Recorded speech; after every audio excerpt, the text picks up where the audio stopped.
Money purse కి ఎటువంటి paid groups కానీ ఛానల్స్ కానీ లేవు. మిమ్మల్ని మా పేరు చెప్పి ఎవరైనా డబ్బులు అడుగుతున్నారంటే అది స్కామర్స్ అని దయచేసి గుర్తుపెట్టుకోవాలి. Good evening money persons, welcome to daily money show number 1223.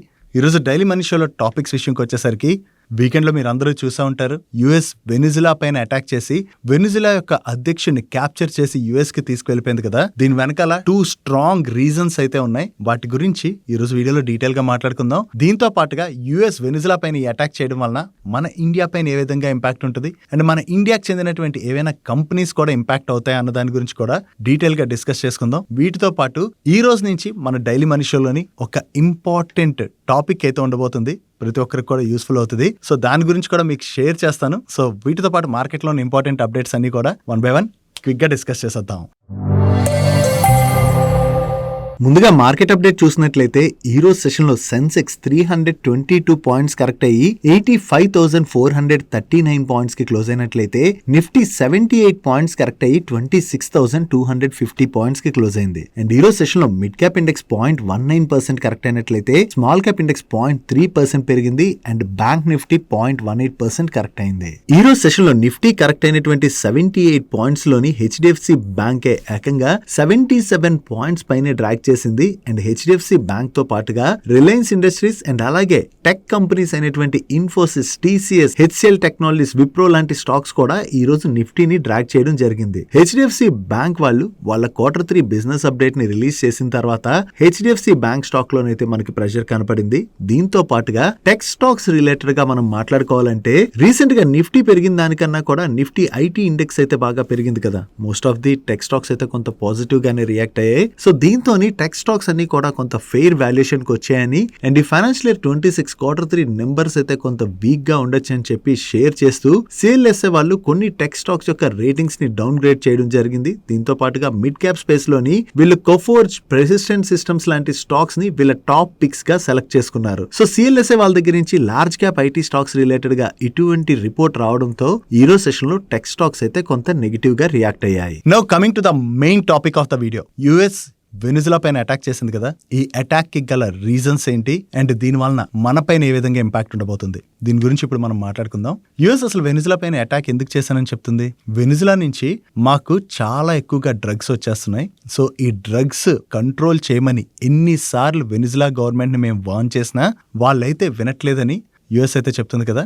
So ఇది జరుగుతుండగానే యుఎస్ ఏం చేసిందంటే వీళ్ళపైన ప్రీవియస్ గా శాంక్షన్స్ విధించింది. అండ్ అంతేకాకుండా వీళ్ళ షిప్స్ ఉంటాయి కదా, వెనిజులా నుంచి ఎక్స్పోర్ట్ వెళ్ళేటువంటి షిప్స్ ఉంటాయి కదా, వాటిని కూడా యుఎస్ ప్రీవియస్ గా మల్టిపుల్ టైమ్స్ బ్లాక్ కూడా చేసింది. ఆ టైంలోనే యుఎస్ వెనిజులా పైన అటాక్ చేయొచ్చు అని చెప్పి అందరూ ఎక్స్పెక్ట్ చేశారు. సో ఎక్స్పెక్ట్ చేసిన విధంగానే వీకెండ్ లో యుఎస్ అయితే వెనిజులా పైన అటాక్ చేసింది. యుఎస్ బయటికి చెప్తుంది ఈ డ్రగ్స్ ఇష్యూ అయినా కూడా దీని వెనకాల 2 ఇంపార్టెంట్ రీజన్స్ అయితే ఉన్నాయి. దానిలో ఫస్ట్ వన్, మన ఎర్త్ పైన ఉన్నటువంటి లార్జెస్ట్ నేచురల్ రిసోర్సెస్ ఉన్నటువంటి కంట్రీస్ లో వెనిజులా కూడా one of the country.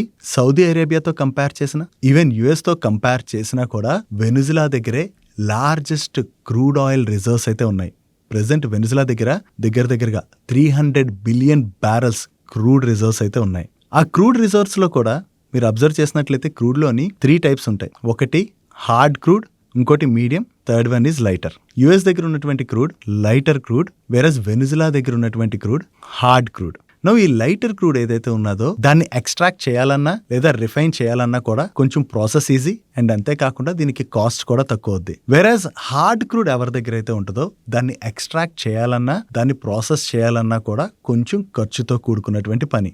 దీనివల్లనే Venezuela దగ్గర లార్జెస్ట్ క్రూడ్ రిజర్వ్స్ ఉన్నా కూడా వీళ్ళు చేస్తున్నటువంటి ప్రొడక్షన్ ఏదైతే ఉన్నదో వరల్డ్ అదర్ కంట్రీస్ తో కంపేర్ చేస్తే వీళ్ళు చేస్తున్నటువంటి ప్రొడక్షన్ కొంచెం తక్కువే. అండ్ అంతేకాకుండా యుఎస్ దగ్గర ఏ క్రూడ్ ఉన్నది, లైట్ క్రూడ్ ఉన్నది కదా. సో యుఎస్కి ఏ క్రూడ్ రిక్వైర్మెంట్ ఉంది, హార్డ్ క్రూడ్ రిక్వైర్మెంట్ అనేది చాలా ఎక్కువగా ఉంది. సో దీనిలో భాగంగా యుఎస్ ఏం చేస్తుందంటే ఈ హార్డ్ క్రూడ్ ఏదైతే ఉన్నదో దాన్ని ఎక్కువగా అదర్ కంట్రీస్ నుంచి ఇంపోర్ట్ చేసుకుంటుంది. దానిలో వెనిజులా కూడా వన్ ఆఫ్ ది కంట్రీ. కాకపోతే వెనిజులా నుంచి డ్రగ్స్ రావడం అండ్ మున్రో గవర్నమెంట్ వచ్చిన తర్వాత యుఎస్కి వెనిజులాకి పడకపోవడంతో వెనిజులా పైన యుఎస్ అయితే శాంక్షన్స్ విధించింది. సో ఈ శాంక్షన్స్ అవి విధించడం వలన వెనిజులా నుంచి వీళ్ళు ఇంపోర్ట్ చేసుకుంటున్నటువంటి హార్డ్ క్రూడ్ అన్నది తగ్గిపోయింది అండ్ అదర్ కంట్రీస్ పైన యుఎస్ డిపెండెన్సీ అన్నది పెరిగింది. యుఎస్ కి హార్డ్ క్రూడ్ ఎలాగైనా కావాలి కదా. సో దానికోసం అని చెప్పి వెనిజులా పైన వీళ్ళు ఒకటి అటాక్ చేశారు అండ్ దీంతో పాటుగా యుఎస్ వెనిజులా పైన శాంక్షన్స్ విధించిందని ఇందాక మాట్లాడుకున్నాం కదా. వెనిజులా పైన యుఎస్ శాంక్షన్స్ విధించిందని చెప్పి వెనిజులా ఖాళీగా ఉంటుందా? ఉండదు కదా. అదర్ కంట్రీస్ తో డీల్స్ చేసుకుంటుంది. దీనిలో భాగంగా యుఎస్ దూరం అయినటువంటి ఇదే టైంలోని వెనిజులాకి చైనా అండ్ రష్యా దగ్గర అయ్యాయి. అండ్ చైనా అండ్ రష్యా వెనిజులాతోని వేరియస్ డీల్స్ కూడా చేసుకుంటున్నాయి. దీనిలో భాగంగా చైనీస్ ఇన్వెస్ట్మెంట్స్ కూడా వెనిజులాలో పెరుగుతుండడంతో యుఎస్ కు ఒక భయం అయితే పట్టుకుంది. చైనా అండ్ యుఎస్ కు ఉన్నటువంటి ఇష్యూ మనందరికీ తెలుసు కదా. ఏంటి, ఏదో ఒక రోజు చైనా యుఎస్ ని దాటి వెళ్ళిపోద్దని చెప్పి యుఎస్కి అయితే భయం ఉన్నది. సో దీనిలో భాగంగా చైనాకి ఏ కంట్రీ క్లోజ్ అయినా సరే యుఎస్కి నచ్చదు. ఏదో కంట్రీ క్లోజ్ అయితేనే యుఎస్కి నచ్చలేనప్పుడు US neighbour country, that border చాలా దగ్గరలో ఉన్నటువంటి కంట్రీ అయినటువంటి వెనిజులా చైనాకి దగ్గర అయితే అది యుఎస్కి ఏదో ఒక రోజు థ్రెట్టే కదా.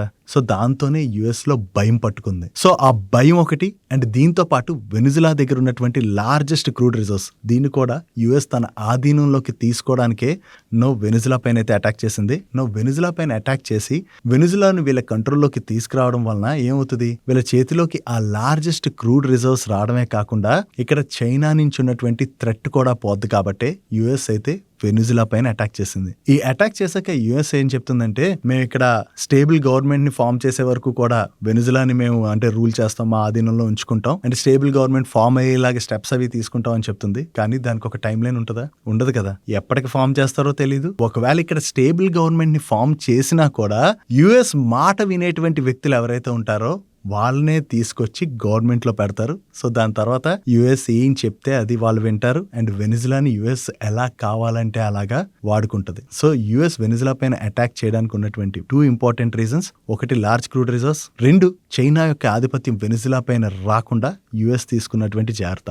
ఈ రెండిట్లో భాగంగానే యుఎస్ అయితే ఈ అటాక్ చేసింది. యుఎస్ ఈ అటాక్ చేయగానే వెంటనే చైనా అండ్ రష్యా, ఈ 2 కంట్రీస్ కూడా రెస్పాండ్ అయ్యి యుద్ధాలు ఆపుతాం అని చెప్తున్నటువంటి కంట్రీ ఇప్పుడు డైరెక్ట్ గా వేరొక కంట్రీ పైన యుద్ధం చేసి వాళ్ళ అధ్యక్షుడిని క్యాప్చర్ చేసి యుఎస్ కి తీసుకువెళ్ళిపోవడమే కాకుండా ఆ కంట్రీని యుఎస్ చేతిలోకి తీసుకుంటుంది. సో ఇది కరెక్ట్ కాదని చెప్పి 2 కంట్రీస్ కూడా రెస్పాండ్ అయ్యాయి. బట్ స్టిల్ రెస్పాండ్ అయినా కూడా యుఎస్ చైనా రష్యా మధ్య వార్ జరిగిపోద్దా అంటే అలాంటి సిచ్యువేషన్ లేదు. ఏ మేజర్ కంట్రీస్ కూడా వార్ లోకి డైరెక్ట్ గా రావడానికి ఇష్టపడవు. కాబట్టి వార్ లాంటివి జరిగేటువంటి సిచ్యువేషన్ అయితే లేదు. But still geo political issues ఎలా టర్న్ అవుతాయి అన్నది మనం చెప్పలేం. సో దాంతో ఈ ఇష్యూని అయితే మనం ట్రాక్ చేయవలసి ఉన్నది. దీంతో పాటుగా యుఎస్ వెనిజులాను కంట్రోల్లోకి తీసుకోవడం వలన మన పైన ఏ విధంగా ఇంపాక్ట్ ఉంటుందంటే, యాజ్ ఆఫ్ నో వెనిజులాని వీళ్ళు కంట్రోల్లోకి తీసుకోవడం వల్ల ఏం జరుగుతుంది, ఇంకా చెప్పాలంటే క్రూడ్ ప్రొడక్షన్ యుఎస్ పెంచుతుంది. ఈవెన్ డొనాల్డ్ ట్రంప్ కూడా ఏం స్టేట్మెంట్ చేస్తున్నారు, యుఎస్ కి చెందినటువంటి వేరియస్ ఆయిల్ కంపెనీస్ ఏవైతే ఉన్నాయో ఈ ఆయిల్ కంపెనీస్ వెనిజులాలోని చాలా స్ట్రాంగ్ గా ఇన్వెస్ట్ చేస్తాయని చెప్పి ఆయన అయితే స్టేట్మెంట్ కూడా ఇచ్చారు కదా. ఇక్కడ క్రూడ్ ఎక్స్ట్రాక్షన్ అది కూడా చాలా ఎక్కువగా పెంచుతారు. దాంతో క్రూడ్ అవైలబిలిటీ కూడా పెరుగుతుంది. కాబట్టి దీనివల్ల ఆయిల్ ప్రైసెస్ అయితే కంట్రోల్లో ఉంటాయి. అండ్ అంతేకాకుండా మన ఇండియన్ ఆయిల్ కంపెనీస్ కి కూడా ఇది ఒక రకంగా అడ్వాంటేజ్ గానే చూడాలి. ప్రీవియస్ గా యుఎస్ శాంక్షన్స్ విధించడం వల్ల వెనిజులాతోని మనం టైఅప్స్ అయితే టైఅప్ చేసుకుని క్రూడ్ ఇంపోర్ట్ చేసుకోవడం అది టఫ్ అయ్యేది. యుఎస్ చేతిలోకి వెనిజులా వచ్చేస్తుంది. కాబట్టి ఏమవుతుంది, మన ఆయిల్ కంపెనీస్ కి క్రూడ్ అవైలబిలిటీ అన్నది బాగానే పెరుగుతుంది. అండ్ ఆయిల్ కంపెనీస్ రిలేటెడ్ గా నెగిటివ్ కాదు, నెక్స్ట్ ఫార్మా సెక్టర్ రిలేటెడ్ గా మాట్లాడుకోవాలి. కొన్ని ఫార్మా కంపెనీస్, ఇక్కడ మీకు ఇమేజ్ కూడా డిస్ప్లే చేస్తాను చూడండి.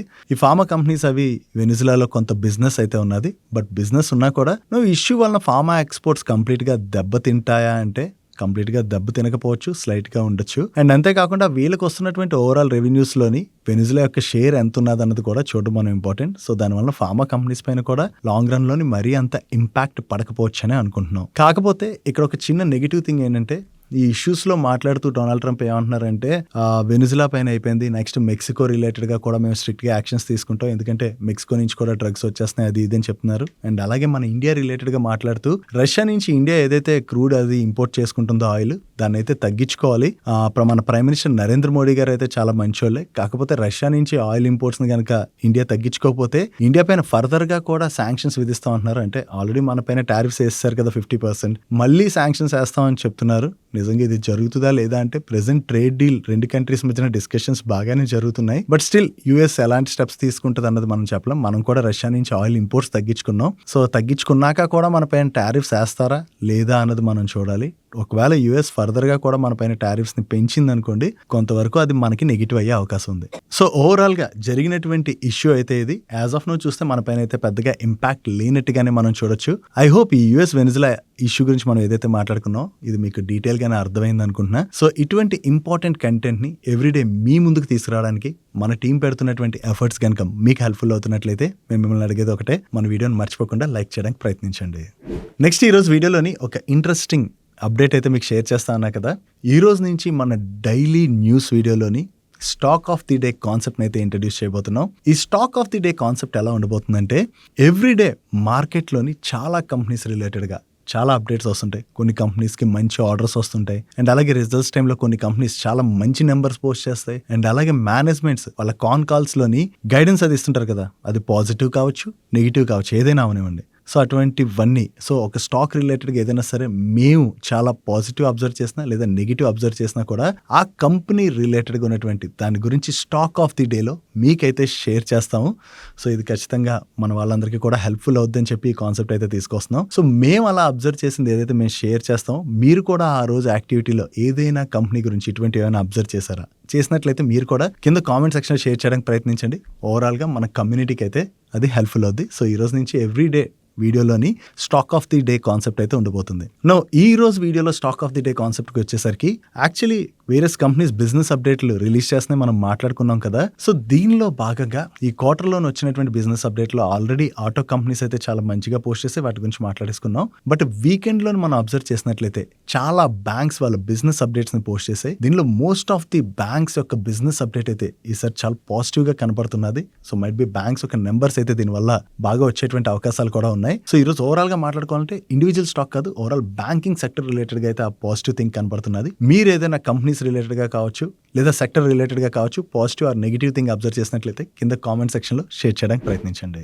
Next last week daily money shows లోని మనకి ఈ Q3లో ఏ కంపెనీస్ నెంబర్స్ బాగా రావచ్చు, ఏ కంపెనీస్ నెంబర్స్ వీక్ గా రావచ్చు, మేమేం ఎక్స్పెక్ట్ చేస్తున్నాం, వీటి గురించి అయితే మనం క్లియర్గా డిస్కస్ చేసుకున్నాం కదా. చాలా మందికి అది హెల్ప్ఫుల్ అయిందని చెప్పి కామెంట్ సెక్షన్లో అయితే షేర్ చేశారు. ఈ షేర్ చేసిన దాంట్లోని ఒక సెక్టర్ రిలేటెడ్గా మాట్లాడడం అయితే మర్చిపోయాను. టెక్స్టైల్ సెక్టర్ గురించి మనం మాట్లాడుకోవాలి. జనరల్లీ మనకి యూఎస్ శాంక్షన్స్ విధించిన దగ్గర నుంచి టెక్స్టైల్ సెక్టర్ మీద క్లియర్గా ఇంపాక్ట్ అయితే కనపడుతుంది కదా. సో ఈ క్వార్టర్లోని టెక్స్టైల్ సెక్టర్ నెంబర్స్ కూడా వీక్గా రావచ్చు. అదైతే దాని గురించి రాసుకున్నా కానీ ఆ టైంలో చెప్పడం మర్చిపోయాను. సో ఇది ఒకటి నోట్ చేసుకోండి. దీంతో పాటుగా ఈ క్వార్టర్లో సిమెంట్ కంపెనీస్ యొక్క నెంబర్స్ కూడా బాగానే రావచ్చు అని చెప్పి వేరియస్ బ్రోకరేజెస్ అయితే ఎక్స్పెక్ట్ చేస్తున్నాయి. వాళ్ళ ఎక్స్పెక్టేషన్స్ అయితే షేర్ చేస్తున్నారు. ఎందుకంటే ఈ సిమెంట్ కంపెనీస్ ప్రైస్ హైక్స్ తీసుకోవడం కావచ్చు, డిమాండ్ అది కూడా కొంచెం బాగానే కనపడిందని షేర్ చేస్తున్నారు. చూడాలి మనకి సిమెంట్ కంపెనీస్ నెంబర్స్ కూడా ఎలా వస్తాయన్నది ట్రాక్ చేయాలి. సో ఓవరాల్ గా ఇది Q3 నెంబర్స్ గురించి మనం మాట్లాడుకోవాలంటే సో ఇటువంటి కాన్సెప్ట్స్ ఏవైతే ఇంట్రడ్యూస్ చేస్తున్నామో ఇవి మీకు హెల్ప్ఫుల్ అవుతున్నాయా, హెల్ప్ఫుల్ అయితే కింద కామెంట్ సెక్షన్ లో ఎస్ఎన్ షేర్ చేయడానికి ప్రయత్నించండి. నెక్స్ట్ క్యూపిడ్ రిలేటెడ్ గా మాట్లాడుకోవాలి. ఫ్రైడే రోజు ఈ స్టాక్ నియర్లీ 20% కరెక్ట్ అయింది కదా. ఈవెన్ ఈ రోజు సెషన్ లో కూడా మార్నింగ్ స్టాక్ లో బాగానే ప్రెషర్ చూసాం. సో స్టాక్ ఇంతలా కరెక్ట్ అయిన తర్వాత మన వేరియస్ మీడియా ప్లాట్ఫామ్స్ దగ్గర నుంచి వీళ్ళ ప్రమోటర్స్ ఏ స్టాక్స్ అయితే కొన్నారో ఆ స్టాక్స్ అన్ని కూడా కరెక్ట్ అవుతున్నాయి. అంటే క్యూపిడ్ కావచ్చు, టూరిజం ఫైనాన్స్ కార్పొరేషన్ కావచ్చు, ఇటువంటివన్నీ కూడా కరెక్ట్ అయ్యాయని చెప్పి మీడియా ప్లాట్ఫామ్స్ రిపోర్ట్ చేశాయి కదా. దానికి క్యూపిడ్ వాళ్ళు కూడా రెస్పాండ్ అయ్యారు. వీళ్ళేం షేర్ చేస్తున్నారంటే స్టాక్ లోని ఇంత అబ్నార్మల్ వాలటాలిటీ కనపడడానికి స్పెసిఫిక్ గా ఎటువంటి రీజన్ కూడా లేదని అండ్ కంపెనీ యొక్క బిజినెస్ అయితే చాలా నార్మల్ గానే ఉన్నది అండ్ ఫోకస్డ్ గా బిజినెస్ ఎగ్జిక్యూషన్ కూడా చేస్తున్నామని. సో ఏదైనా ఉన్నట్లయితే మేమే అఫీషియల్ గా స్టాక్ ఎక్స్చేంజెస్ కి ఇన్ఫర్మేషన్ అప్డేట్ చేస్తాం. ఓన్లీ ఆ ఇన్ఫర్మేషన్ మాత్రమే కరెక్ట్ ఇన్ఫర్మేషన్ ఉంటుంది కాబట్టి షేర్ హోల్డర్స్ ఆ ఇన్ఫర్మేషన్ అయితే బిలీవ్ చేయొచ్చు అని చెప్పి వీళ్ళ ఎక్స్చేంజెస్ కి అప్డేట్ చేశారు. దీంతో పాటుగా వీళ్ళ Q3 బిజినెస్ అప్డేట్ ని కూడా రిలీజ్ చేయడం జరిగింది. ఈ Q3 వీళ్ళకి చాలా బెస్ట్ క్వార్టర్ అయ్యేటువంటి అవకాశం ఉన్నదని, వీళ్ళు present highest ever order book తో ఉన్నట్లుగా అండ్ ఫైనాన్షియల్ ఇయర్ 26 రిలేటెడ్ గా వీళ్ళు ప్రీవియస్ గా 335 crores revenues and 100 crores Pat guidance ఏదైతే ఇచ్చారో దాన్ని అయితే క్రాస్ చేసేస్తాం అని చెప్పి చాలా కాన్ఫిడెంట్ గా ఉన్నట్టుగా వీళ్ళు అవుట్లుక్ కూడా రిలీజ్ చేశారు. సో జనరల్లీ స్టాక్ ఒక్కసారి ఇంతలా కరెక్ట్ అయిన తర్వాత మేనేజ్మెంట్ దగ్గర నుంచి అంటే దాని మీద కాన్ఫిడెన్స్ పోకూడదు కాబట్టి ఓవరాల్ గా మేనేజ్మెంట్ దగ్గర నుంచి బిజినెస్ అప్డేట్ రిలేటెడ్ గా పాజిటివ్ గానే ఎక్స్చేంజ్ ఫైలింగ్ అయితే వచ్చింది. సో వీళ్ళ దగ్గర నుంచి ఈ అప్డేట్స్ రావడంతో మార్నింగ్ కొంచెం స్టాక్ నెగిటివ్ గానే రియాక్ట్ అయినా కూడా దాని తర్వాత స్టాక్ లో రికవరీ అనేది కనపడింది. బట్ స్టాక్ రిలేటెడ్ గా మాట్లాడుకోవాలంటే లాస్ట్ 6 months to 1 year లో స్టాక్ అయితే మ్యాసివ్ గా ర్యాలీ అయింది కదా. సో ఇంతలా ర్యాలీ అయిన తర్వాత వాల్యుయేషన్స్ కొంత ఎక్స్పెన్సివ్ గానే మారే. ఈ క్వార్టర్ లో వీళ్ళ నెంబర్స్ ఎలా వస్తాయి అన్నది చూడాలి. ఆ వాల్యుయేషన్ జస్టిఫై చేసే విధంగా నెంబర్స్ ఉన్నాయనుకోండి ఓకే. అలా కాకుండా క్వార్టర్ నెంబర్స్ ఏమైనా అటు ఇటుగా వచ్చాయనుకోండి, స్టాక్ లో ప్రెషర్ చూసే అవకాశం అయితే ఉన్నది. నెక్స్ట్ కోల్ ఇండియా వల్ల సబ్సిడరీ కంపెనీ అయినటువంటి Bharat coking coal IPO details అయితే వచ్చేసాయి. ఈ ఐపీఓ జనవరి 9th రోజున ఓపెన్ అయ్యి జనవరి 13th రోజున క్లోజ్ అవుతుంది. అండ్ ఈ ఐపీఓని వీళ్ళు 21 rupees to 23 rupees in between price band లో కోట్ చేస్తున్నారు. దీనిలోని మీరు మినిమం 600 షేర్స్ తోని 1 lot కి అయితే అప్లై చేసుకోవాల్సి ఉంటుంది. అండ్ ఈ stock both BSE and NSE లోని లిస్ట్ అవబోతుంది. ఈ ఐపీఓ రిలేటెడ్ గా వీళ్ళ మేనేజ్మెంట్ ఈ రోజు మీడియాతో మాట్లాడుతూ ప్రెసెంట్ వీళ్ళు 40.5 metric ton coking coal produce చేస్తున్నామని, అండ్ ఫ్యూచర్ లోని కోకింగ్ కోల్ డిమాండ్ అయితే తగ్గదు, ఎందుకంటే ఇది డైరెక్ట్ గా స్టీల్ ప్రొడక్షన్ తో లింక్ అయి ఉంటది కాబట్టి స్టీల్ ప్రొడక్షన్ బాగా జరుగుతున్నది అనుకోండి, కుకింగ్ కోల్ డిమాండ్ కూడా బాగానే పెరుగుతుందని. అండ్ ఈ ఫైనాన్షియల్ ఇయర్ ఫస్ట్ హాఫ్ లోని మెయిన్లీ రెయిన్ ఫాల్ ఇంపాక్ట్ వలన కొంతవరకు వీళ్ళ రెవెన్యూస్ అయితే తగ్గాయని, ఓవరాల్ గా financial year 29 to financial year 30 మధ్యన India 140 metric ton coking coal target ఏదైతే పెట్టుకుందో దానిలో 54 మెట్రిక్ టన్ వరకు కూడా వీళ్ళే కంట్రిబ్యూట్ చేస్తామని చెప్పి వీళ్ళ మేనేజ్మెంట్ షేర్ చేస్తుంది. అండ్ ఐపీఓ ద్వారా వీళ్ళు రైజ్ చేసేటువంటి ఫండ్ లో 1071 crores ఫండ్స్ ని వీళ్ళ క్యాపెక్స్ ప్లాన్ రిలేటెడ్ గా యూజ్ చేయబోతున్నట్టుగా మేనేజ్మెంట్ అయితే కామెంట్ చేయడం జరిగింది. ఓవరాల్ గా ఈ Bharat coking coal IPO related గా కంప్లీట్ ఇన్ఫర్మేషన్ అయితే త్వరలోనే మీకు షేర్ చేస్తాం. Next IPL worldwide Indian Premier League కి చాలా మంది ఫ్యాన్స్ ఉన్నారు కదా, సో దీని ద్వారా చాలా పెద్ద బిజినెస్ కూడా జరుగుతుంది. ఇప్పుడు ఐపీఎల్ అయితే ఒక ఇష్యూని ఫేస్ చేస్తుంది. యాక్చువల్లీ ఐపీఎల్ లోని కోల్కతా నైట్ రైడర్స్ లోని బంగ్లాదేశ్ ఫేసర్ అయినటువంటి ముస్తఫిజుర్ రెహమాన్, ఈయనైతే కోల్కతా నైట్ రైడర్స్ తరపున ఆడుతున్నారు. సో ఇతన్ని Kolkata night riders team squad నుంచి బీసీసీఐ తొలగించమని చెప్పడంతో కోల్కతా వాళ్ళు వాళ్ళ స్క్వాడ్ నుంచి ఇతన్ని తప్పించారంట. సో ఇతన్ని తప్పించడానికి ప్రాపర్ రీజన్ అంటూ ఏమీ లేదు. సో రీజన్ తప్పకుండా ఇలా తీసేయడం పైన బంగ్లాదేశ్ లోని ఎవరికి నచ్చట్లేదని చెప్పి ఇప్పుడు Bangladesh government IPL related broadcast, promotions and అలాగే ఈవెంట్ కవరేజ్ మొత్తాన్ని కూడా బంగ్లాదేశ్ లోని బ్యాన్ చేయాలని చెప్పి ఆర్డర్ పాస్ చేసినట్లుగా అప్డేట్స్ అయితే వస్తున్నాయి. ఓవరాల్ గా వరల్డ్ వైడ్ ఐపీఎల్ కి చాలా క్రేజ్ ఉన్నది కదా, ఈవెన్ ప్రతి కంట్రీ నుంచి కూడా ఐపీఎల్ కి రెవెన్యూ అయితే జనరేట్ అవుతుంది. బంగ్లాదేశ్ గవర్నమెంట్ తీసుకున్నటువంటి ఈ డిసిషన్ కి బీసీసీ ఏ విధంగా రెస్పాండ్ అవుద్ది అన్నది మనం చూడాలి. ఎందుకంటే బంగ్లాదేశ్ నుంచి ఎంత రెవెన్యూస్ జనరేట్ అవుతున్నాయి ఏంటన్నది మనకు ఐడియా లేదు కదా. సో బీసీసీ దీని రిలేటెడ్ గా ఎటువంటి డిసిషన్ తీసుకుంటుంది అన్నది మనకి త్వరలో తెలిసేటువంటి అవకాశం అయితే ఉన్నది. నెక్స్ట్ లోకేష్ మిషన్స్ వాళ్ళకి మినిస్ట్రీ ఆఫ్ డిఫెన్స్ దగ్గర నుంచి కొత్తగా ఒక కాంట్రాక్ట్ వచ్చింది. Contract value approximately 22 crores. And ఈ కాంట్రాక్ట్ లో భాగంగా వీళ్ళు 9x19mm మిషన్ పిస్టల్ ని అండ్ అలాగే సబ్ అసెంబ్లీస్ అండ్ కాంపోనెంట్స్ ని సప్లై చేయవలసి ఉన్నది. అండ్ ఈ కాంట్రాక్ట్ ని 2026 March 19th కల్లా వీళ్ళు ఎగ్జిక్యూట్ చేయాలి. సో వీళ్ళకి కొత్తగా ఈ కాంట్రాక్ట్ వచ్చిందని ఎక్స్చేంజెస్ కి అప్డేట్ చేయడంతోనే ఈ రోజు సెషన్ లో లోకేష్ మిషన్ స్టాక్ పాజిటివ్ గా రియాక్ట్ అయింది. Next electronics component manufacturing PLA scheme ఏదైతే ఉందో ఈ స్కీమ్ లోని 20 పైనే కంపెనీస్ సెలెక్ట్ అయినట్లుగా గవర్నమెంట్ మొన్న ఫ్రైడే రోజు అనౌన్స్ చేసింది కదా. దీనిలోని లిస్టెడ్ స్పేస్ లో మనం చూసినట్లయితే అంబర్ ఎంటర్ప్రైజెస్ వాళ్ళ స్టెప్ డౌన్ సబ్సిడరీ కంపెనీకి ఈ ఎలక్ట్రానిక్ కాంపోనెంట్స్ మ్యానుఫ్యాక్చరింగ్ స్కీమ్ లోని అప్రూవల్ వచ్చినట్టుగా వీళ్ళైతే ఎక్స్చేంజెస్ కి అప్డేట్ చేస్తున్నారు.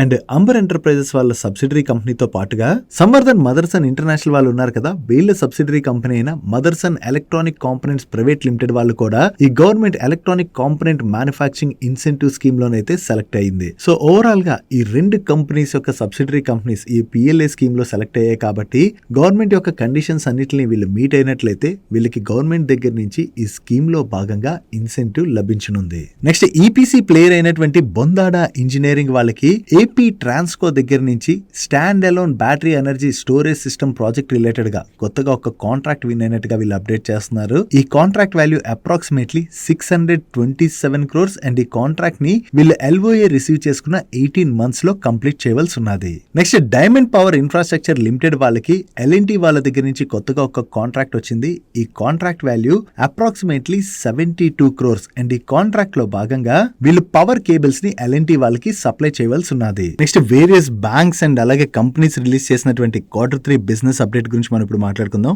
ముందుగా హెచ్డిఎఫ్సి బ్యాంక్ వాళ్ళ బిజినెస్ అప్డేట్ వచ్చింది. ఇయర్ లోని వీళ్ళ ఏఎం లో 9% గ్రోత్ డెలివర్ చేశారు. అండ్ గ్రాస్ అడ్వాన్సెస్ లో 11.9% గ్రోత్ డెలివర్ చేయడం జరిగింది. And when it comes to deposits వీళ్ళ కాసా డిపాజిట్స్ లో కూడా డీసెంట్ గ్రోత్ డెలివర్ చేయడం జరిగింది. సో ఓవరాల్ గా బిజినెస్ అప్డేట్ అయితే బాగానే ఉన్నది కదా, కానీ ఈ బిజినెస్ అప్డేట్ వచ్చాక స్టాక్ లో మనకి ప్రెషర్ ఎక్కువగానే కనపడింది. దానికి వేరియస్ అనలిస్టులు ఏం చెప్తున్నారంటే వీళ్ళ ఎల్డిఆర్ రేషియో అంటే లోన్ డిపాజిట్ రేషియో ఏదైతే ఉందో అది ఈ క్వార్టర్ లో 50 basis points పెరిగింది. యాక్చువల్లీ వీళ్ళ లోన్ డిపాజిట్ రేషియోని నియర్ టర్మ్ లో 90% బిలోకి తీసుకొస్తామని చెప్పి హెచ్డిఎఫ్సి బ్యాంక్ ప్రీవియస్ గా గైడెన్స్ ఇచ్చిన ప్రెసెంట్ ఈ క్వార్టర్ లో చూస్తే వీళ్ళ లోన్ టు డిపాజిట్ రేషియో 99% ఉన్నది. సో దీని రిలేటెడ్ గానే కన్సర్న్స్ అయితే రైజ్ అయ్యాయి. సో ఈ కన్సర్న్స్ తోనే మనకి స్టాక్ లో అయితే ఈ రోజు ప్రెషర్ కనపడింది.